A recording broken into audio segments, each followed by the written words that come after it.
Hi, I'm Ethan. Hi, I'm Glenn. Hi, I'm Carly. And we are DJI in the Wild.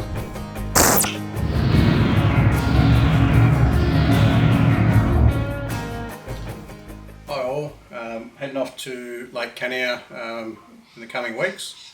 Up there for another fishing trip, chasing bass, golden perch. What else? Saratoga. Yeah, big Saratoga. It's an awesome spot.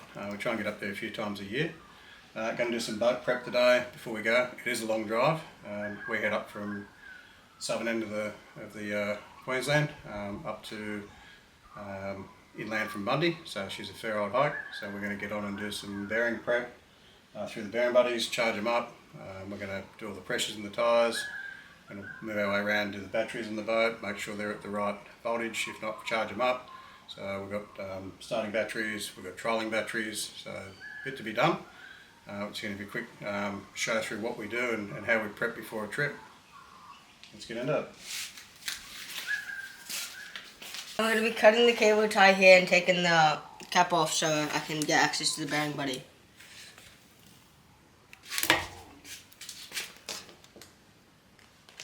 Easy. It's not coming off. It will. Wiggle it. Just wiggle it. Can I use the pliers to push it back? No, just your fingertips, yeah. You got the first one easy, just like this. That one is a bit tighter. See up there. There the cable tie go. Alright, grab your grease gun. And don't walk through it.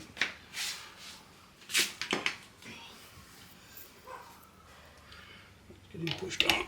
Alright. Pump him up. Keep pumping. We just pump till this puts pressure on, charges it back up, and you'll see it come out in a minute because it's spring loaded. See the springs coming back. You're leaking That's stuff. it. As soon as he comes out, as soon as he's doing a big snot, now he's done. There's a little hole there that stops you, tells you when we're good.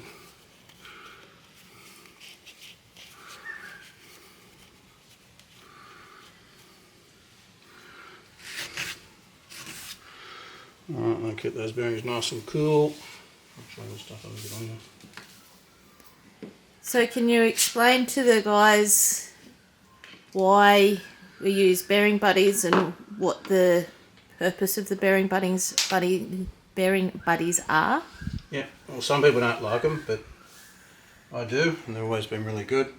It just keeps constant pressure of putting grease back in through the bearings. So, and I think it also helps keep water out when we're putting the trailer in and out. So, and that's just, yeah, you got that much more grease there now compared to normal going into the hub, and that's pushing back towards the rear seal. I never put any more than that in or pressure it any more than that, otherwise you could run the risk of popping that seal out the back, which you don't want to do. Then you're going to let water into your bearings once you put your trailer in. So long trips like we do, I don't think you can go wrong with the bearing buddies.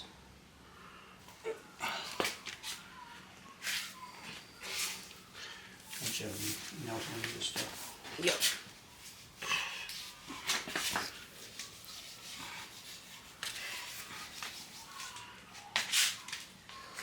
Alright, put your cap back on, get a new cable tie.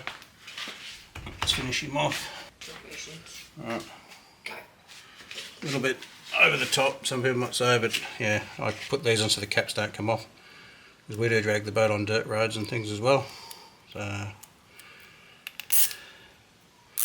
it just stops these little caps from coming off.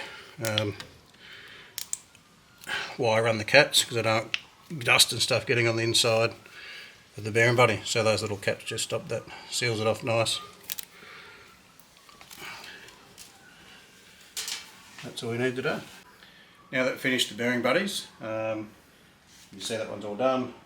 Cable tie back on the cover, nice secure. We're just going to pressurise the tyres, pump tyres up. So running IROs, they're light truck tyres. You can run 65 PSI cold. I run 60 all round. I find that's good. Nothing heats up. Tyres always cold. The bearings always cold. So it's a thing you got to play with with your tyre pressures, depending on what tyres you run. So there's all stuff all over the internet about it. I've read a lot of stuff on it. This one works for me. All my tyres stay cold and the bearings stay cold running this particular tyre with the rim size and the tyre at 60 psi when it's cold. And I do everything in the garage. I haven't driven or towed the boat first. You make sure that your tyres are cold when you're inflating them. If you've driven it down to the servo, they're not cold. So we have our own compressor, we have our own gauge. I never trust service station gauges anyway, but even this guy here, moderately, not overly expensive, but then I don't trust that even, so I actually put a proper tyre gauge on after we've inflated them. And then I know I've got I've got exactly 60 psi on them. So we're going to get along and do that. Grab a little tube. Not even on, is it? Yep, it's on. It's already made a heap of noise already, so hopefully it doesn't start up. Alright, work the end on that. Push hard. Alright, let's see what this is going to tell us in a sec. They've both been sitting for a little while, so I know that the tyres just work, the air works out of them. This you just push on. So, That's 40. no, it's nearly 50, see? If I pull that there, it's nearly 50. 50. So, let's get some more into it. Pop her on. Nice. Good enough. This one, another go. Alright, push him on. Straight on. A little bit more. Yeah, tiny bit more, we'll be there.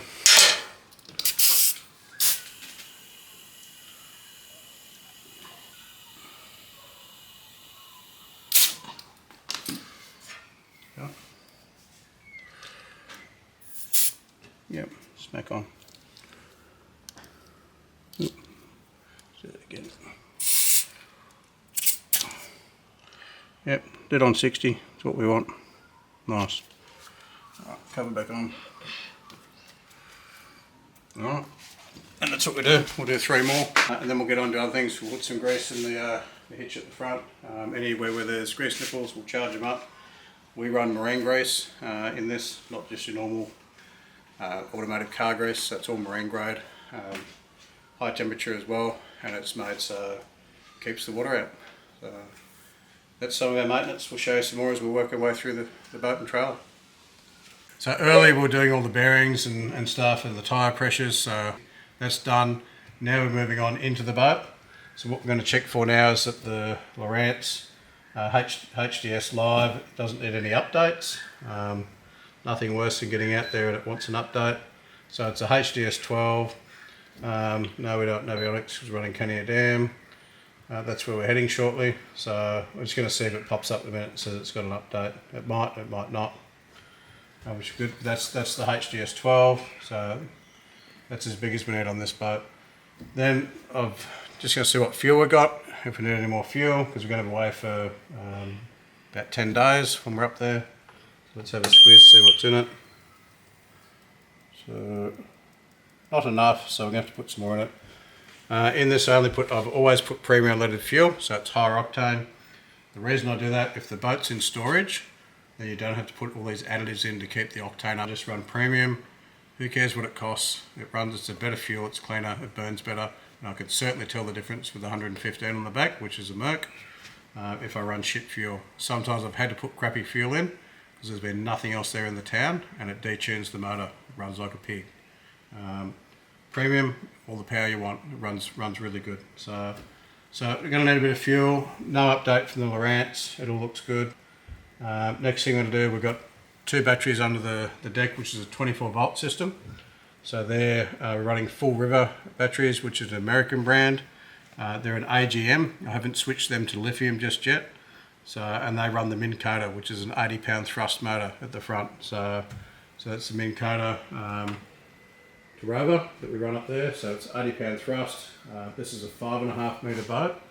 It's an aluminium plate boat, so it's reasonably heavy, but that gets us around fine. So we can do incredible things with that motor. That's probably our 4th electric motor, because we've put thousands of hours on our electrics, and we've only got 301 hours on our petrol motor. So I'll let you know what we do. We spend a hell of a time trolling in and out different bays and things, but all on the electric. We use the petrol motor to get us there quick, and then we're on the electric motor. So casting, flicking, trolling, all that type of stuff. So that's the batteries. They're up the front. Underneath, we run a Victron unit for that, 24 volt Victron charger. I don't skimp on chargers, and you shouldn't. I want to look after the batteries. They've got all the profiles in those chargers that look after your battery systems. And when I switch these out and go to lithium, I don't have to change the charger. So everything's done from my phone, so that I can look in and change all the perimeters and stuff depending on what batteries I've got under the deck. So I'll pull that out so you can see it. It's a Victron, yep, so we'll move out the front a little bit. So that's it. I'm not going to pull it right out. 24 volt system charger from Victron. Have a squeeze. Normally it's tucked up there, and it's actually, I don't know what we put there, whatever it is, special tape. So Velcro, that's it, looking for the word. It's Velcro to the side, out of the way, and it's IP65 rated. So we're going to charge up the batteries under here today, which is our 24 volt system. Have a squeeze.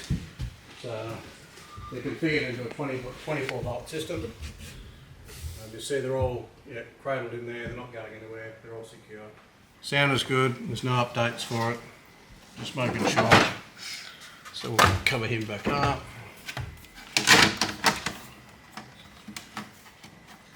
I also run an E-lock system, so unless you've got the key you're not getting that off. So nothing worse than I don't be unplugging that and putting it away each time. So but we go to pretty good spots, we've never had any real problems, touch wood. So.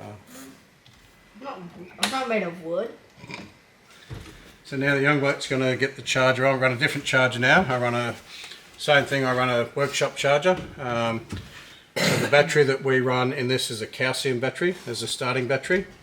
People like calcium, that's weird, but it's not, because it can take all of the thrashing around that you have in a boat when you're offshore, in lakes, whatever. It takes the bashing and stuff. So that's, and I've had a calcium battery in this from day one, and I'm only on their second battery after 10 years or something, so that's pretty good.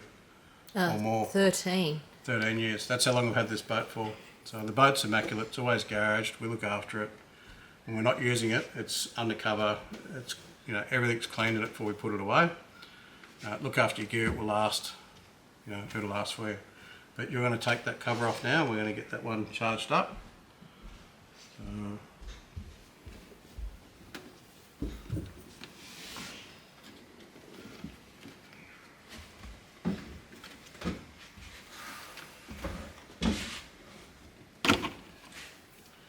Good, pull that out the bottom, flip that over, lift your top off, slide it over the back. Alright, just want to say something.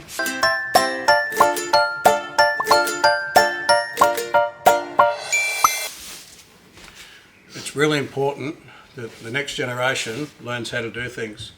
And I mean that with checking wheel bearings, greasing wheel bearings, doing tyre pressures, checking oil in engines of cars, all that type of stuff. Instead of playing on computers and knowing nothing and becoming a dumb society, it's about time that people get their kids to do what this boy does. He does everything that I do, and he learns stuff like I learnt from my father and my grandfather. So get out there, get them off their computers, get them off their phones, and teach them stuff. So, because if you don't, we're going to be in a real problem for generations to come. I had my rant, so let's let him get on with it. Positive to positive, negative to negative. Let's do that first. Show people what we've done there so we can't blow stuff up. So I've got an Anderson connection. What's in your hand, mate? We got this, so you got your positive and you got your negative. Yeah.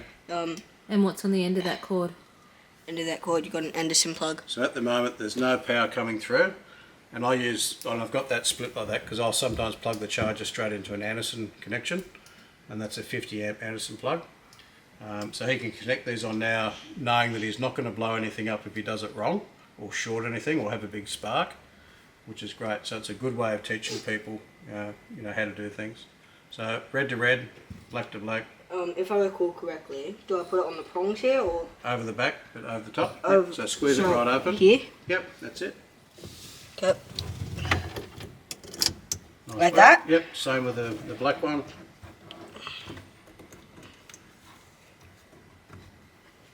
Look at that. Good. Right, let's get the charger fired up. So we're going to plug him in. So I'll do your power cord. Now we don't plug the Anderson in just yet because we've got to set the perimeters in the charger, yeah? Yeah. So let's get this here ready because it could be on a different setting from what I've charged last time.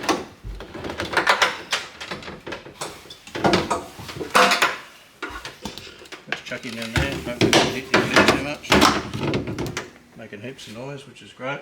So this is a workshop charger. So it's a Maxon intelligent charger. It has all different profiles and things for all different battery types. So it can do AGM and flooded. It can do gel, calcium. This though does not do lithium, so you don't put on your lithium chargers. If you want a lithium charger, go and buy a Victron. They're the best on the market. Not sponsored by them in any way. If you just go out and do simple searches, you'll see how advanced the Victron units are, and in all my other gear, everything's Victron. So it just doesn't let me down. So can't speak highly enough of it. Alright, so we're on gel, so that's the wrong setting. So we're going to push that. We're going to battery type of calcium. Battery monitor, great. Now I want you to connect that in. Make sure it's not tangled. Push it hard, mate. Give it a go. That's it. No sparks. 41 charging. So that's at 41%. So that's a good indication. This has been sitting for a while. It is a calcium battery. It's the main starting battery for the boat. So if you weren't doing these checks and you were to go away, that would have been well under what it should have been at 43%. So we'll charge this up. Once it's charged, I'll then chuck the meter on it and make sure it's holding charge. So, and that's important also. I'm not going to bore you with that today, but this is the little bit of prep we do before we go on a trip. There's a lot more, but we're not going to burn you with any more. Just want to give you a little insight of what we do before we hit the road. So when we get there, we can do one thing, have fun, and that's what it's all about. Thanks guys, please like and subscribe, that helps us with our channel. Without you guys, we can't make more content, or we make less of it. So the more you like and subscribe, the more we're going to get there and do more, and we're going to bring more content to you. Thanks again, thanks everyone.